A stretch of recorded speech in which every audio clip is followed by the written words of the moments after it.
Warhammer 40,000 Renegades, Lord of Excess, by Rich McCormick. Chapter 22. The world had no name. No, that's not true. The voice was right. The world did have a name. But it had slipped into the depths of his memory, and been eaten by the snapping creatures that dwelt within. The man had a name, too, but he had forgotten that well. It did not matter. He rarely used it, even to his children. Man was viceroy, a position more than a name. One of power, one of influence. It was more important than something as simple as a name. It was more important than something as simple as a child. The child's hair was long. It was a tradition among his class to wear his hair long, and cut it only on ascent to one of the world's many great positions. And so, it had grown and grown, long enough that it was now tied back with a ribbon. The ribbon was purple, the colour of heroes. His hair was black as night.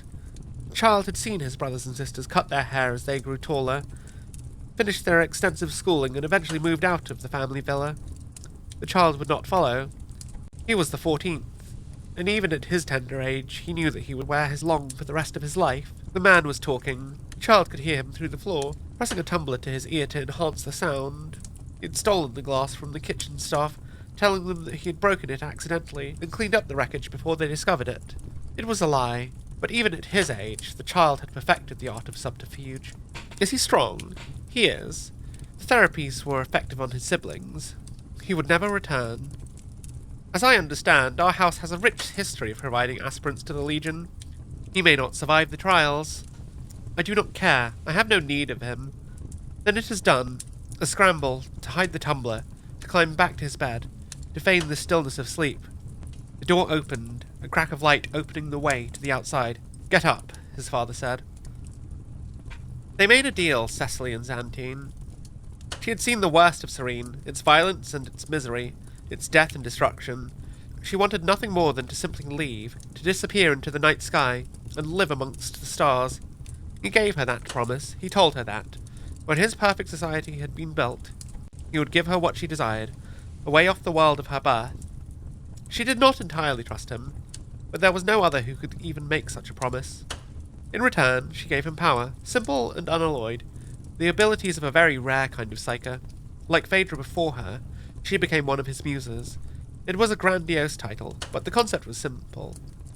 Xantine had long surrounded himself with powerful and useful mortals, offering them gifts or promises in order to utilize their talents over those that would unseat him. If he tired of them, or if he never delivered upon his promises, then so be it. As long as he could secure their power for a time. Cecily's ascension to the role of muse was not taken well by Phaedra.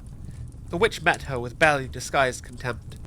Her mind was guarded, her own prodigious psychic powers meaning that her thoughts were naught but a swirling vortex to even the most intense of Cecily's intrusions. "You are a butterfly, fluttering on glass wings," she told Cecily, as their lord slept off the effects of one of his cousin's heady draughts. A distraction, but on closer inspection, she added, leaning in so close that Cecily could smell her breath through her yellow teeth. "Hot and rancid, like the gases released from a corpse's stomach.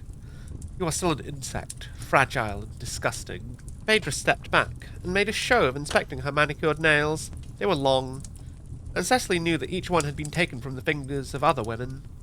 "You will tire of you soon, and you will fall from the sky. When you do, I will crush you under my feet, and no one will remember your name." His brothers among the adored were slightly more accommodating, even if they were rarely warm. Quarantoon studied her with an academic eye, in much the same way he appeared to approach all living beings, while Vivisk viewed her with a brusque indifference. To him, she was just one of a generation of mortal curios that his brother had taken on. The Noise Marine interested her, despite his coldness, primarily for the obvious connection that he shared with his warlord. The Word-Bearer, the Witch, the other preening mortals who haunted the upper reaches of the palace, all of them suffered Xantine's ire, blamed for their insufficient talent or appreciation. Vivisk, on the other hand, was rarely the target of his brother's wrath. His counsel somehow always quiet, despite the cacophony of wheezes, wails, squeals, and screams that emanated from his warped body. Indeed, the occasions that Xantine sought communion with his brother were some of the few times that she was separated from him. The other times were when he turned to his meditations. Cecily did not know what went on behind the wooden doors to Xantine's chamber during those periods. She was ushered from the room by oiled slaves before the ceremonies commenced. She only knew that such events involved quarantine, and they incapacitated her lord for several hours, or even days afterwards. Most often, he returned slowly, groggy from his sojourn, eyes and aura dull from mental effort in some unseen realm. Other times, though, he woke up different. This was one such time. Cecily yanked her hand backwards, dropping her dampened silk cloth, as Xantine's massive head rose. His features were covered by strands of unwashed black hair, and she could see a toothy smile spreading across the lower half of his face. "My lord?" Cecily asked. "Are you returned?" The voice that came from Xantine's mouth was his, but not his, somehow. More sinuous, sensuous. "I am, my dear," he said. His tongue flicked from his mouth, long and black. It tasted at the air. He stood smoothly, and she noticed in the darkness of his chamber that his eyes had lost their turquoise brightness. The irises were a milky pink, like the clouds that had blocked her view of the sky. "I believe I will take my leave tonight, and be with my subjects," he said, moving before she could offer a response. When he returned, hours later, his hands were wet with blood. It's interesting to see what goes on in Xantine's head, honestly. I really like his dreamscapes. I'm assuming that that was his home on Terra, before he was recruited to the 3rd Legion. At least, I'm assuming it is. I don't know, is he from Chemos, or is he an original Legionnaire? It's never clear. I think he's Chemosian. I'm pretty sure he's Chemosian. Yeah, I think that makes sense. From what I said earlier, at least. I think, because his adopted homeworld was Harmony, not Chemos. Yeah. I'm also thinking Cecily is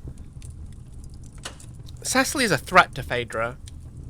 And I think that's blatantly obvious by the way Phaedra reacts to Cecily. And the fact that she couldn't kill her when they first met. Because she tried. She tried to basically melt her. Which I think was a bit of an excessive first reaction.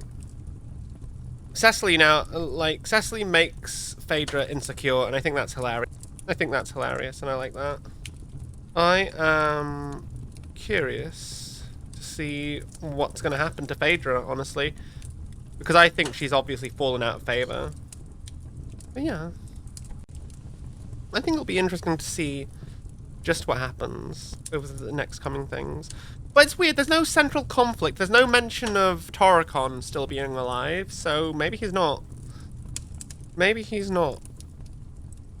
Like, it just feels like these kind of chapters are like an interlude. Life is just going on, and I don't know how to think about it, really.